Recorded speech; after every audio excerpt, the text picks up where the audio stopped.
باش ناخذوا لبنى بدوي اللي هي مدربه في التنميه البشريه. نقول لها صباح النور، صباح الفل، صباح الورد والياسمين والفل. يسلم لي الانوار الكل، يعيشك. مرحبا بك. مرحبا. تحويلك يا كفر. ان شاء الله لله.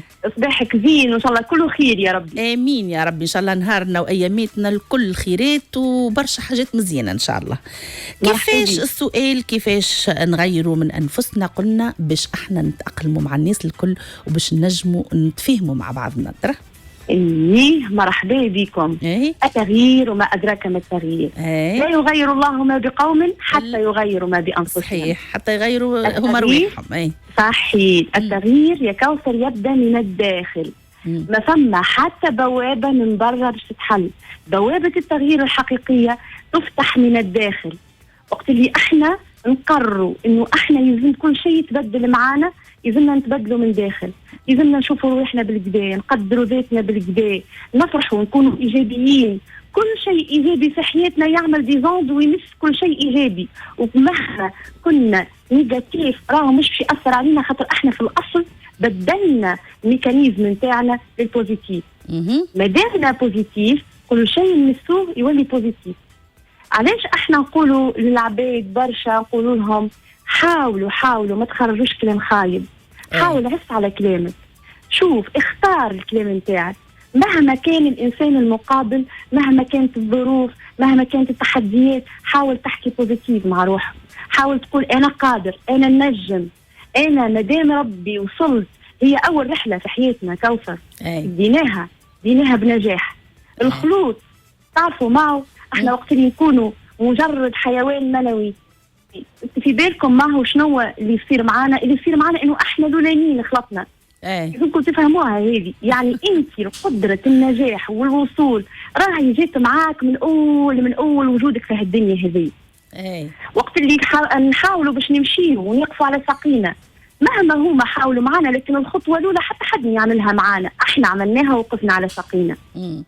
يعني قدرتك على النجاح هي موجودة فيك. يكفي أنا نعرف إلي برشا الزمن والحاجات اللي عشناها، ونجم يكون برشا حاجات خايبة عشناها في حياتنا وخلتنا نتقوقعوا وخلتنا نظنوا إنه إحنا ماناش قادرين على التغيير في حياتنا، ماناش قادرين إنه إحنا نوصل. فما اللي تصعب عليهم لبنى الحكاية. نعم فما اللي تصعب عليهم. يعني تلقاه مثلا يقول لك حبيت نبدأ. أنا نعرف مثلا ناس يبدأ عنده مثلا مبلي بحاجة، يقول لك واعي فيه منحب نغير روحي، ما قدرتش ما نجمتش. معناتها تلقاهم ضعاف قدرتهم مع رواحهم، ما يخلطوش يطبقوا الشيء اللي يحبوا يعملوه. كيفاش ينجم يعمل؟ هذاك اول حاجه يبدا مع روح. علاش احنا الكوتشينج موجود؟ عليه موجود الكوتشينج اللي يساعد يمس الذات الداخلانيه ويحرك فيها. اسمعني يا كوثر مليح، وقت اللي نبداو ماناش كونكتي مع رواحنا ديما لبرا، باش نراو في رواحنا ديما النقص. باش نقولوا انا مستحق، انا محتاج، انا نحب شكون معاي انا. لكن الحقيقه انه احنا يلزمنا نكونكتوا لداخل مع رواحنا، نتواصلوا معاها الذات الروحانيه اللي عندنا. ثم حاجه اشباعات تصير. انا وقت نبدا جعان نمشي ناكل باش نعبي معدتي، لكن اليوم يلزم نفيقوا، راهي حتى الروح زادت تحب تاكل، تحب طبعا.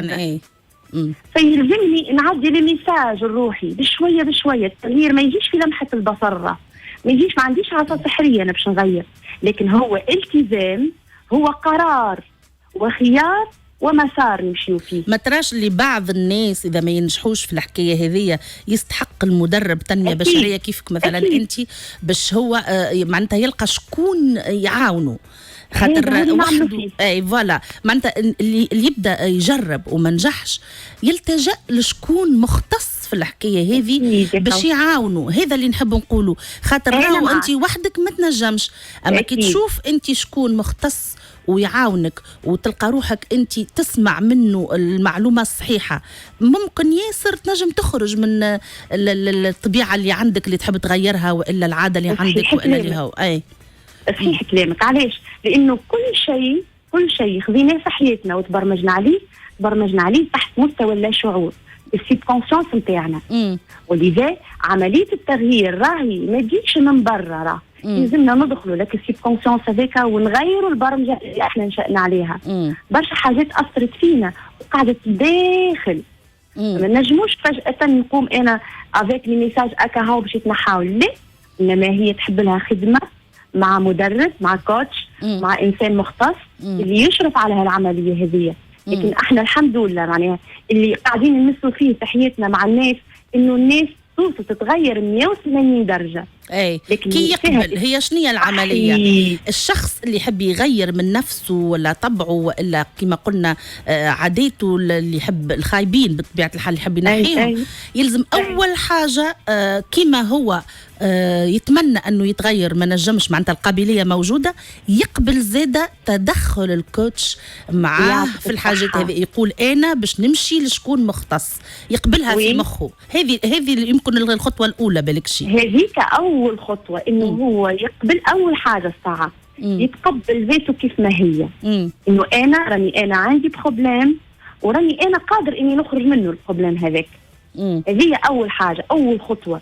ثم تقبلوا ذاته كيف ما هو، يسمح له. حاجه اخرى سامحني كوثر، المسؤوليه.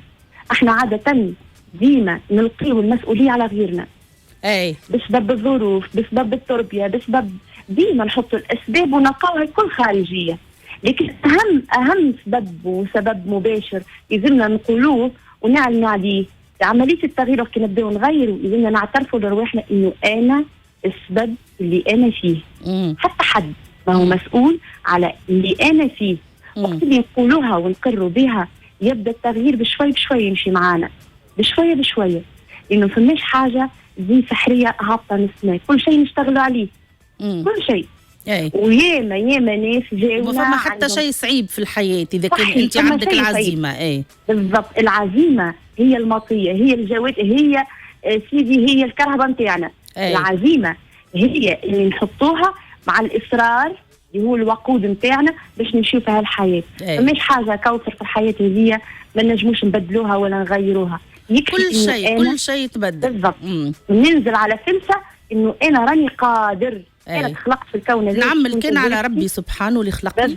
معناها تطلب ربي سبحانه اللي باش يعاونك، ثم نفسك. اما اللي يعمل على ناس ولا كيفاش باش يعاونوه في موضوع كيما هكايا ويبدا مش مختص، راهو بعيد تماما على الثنيه الصحيحه. ربي سبحانه وانت وروحك. يعطيك الصحه. انت اشرت الحاجه مهمه على الاخر، اللي هي هو ميساج من عندك يا كوثر باش نوصل للناس. حذاري ثم حذاري. إذا أنت عندك بروبليم، عندك حاجة، ما تمشيش تحكي الإنسان يزيد عليك. فوالا. لوج ديما شكون نظام نتاعو بوزيتيف. راهو مهم جدا هذا. راهو وقت كي إنسان أنا عندي بروبليم وعندي حاجات مقلقتني وإلا تخيفت وإلا، لازمني نلقى شكون يضحك في وجهي، شكون يقول لي نجم، راك قادر، مثالش، أخطأنا، رانا طحنا، فشلنا، رانا نجم نقوموا مرة أخرى.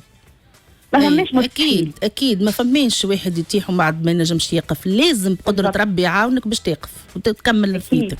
اكيد. دونك احنا الخلاصه نتاعنا لبنى انه الانسان يعمل على ربي ويعمل زاده على نفسيته اللي لازم تكون قويه وينجم يغير من نفسه في كل شيء ان شاء الله. هذه النصيحه دونك من لبنى بدوي اللي هي مدربه التنميه البشريه. شكرا ليك، شكرا. ان شاء الله نهارك زين، ان شاء الله نهارك مبروك.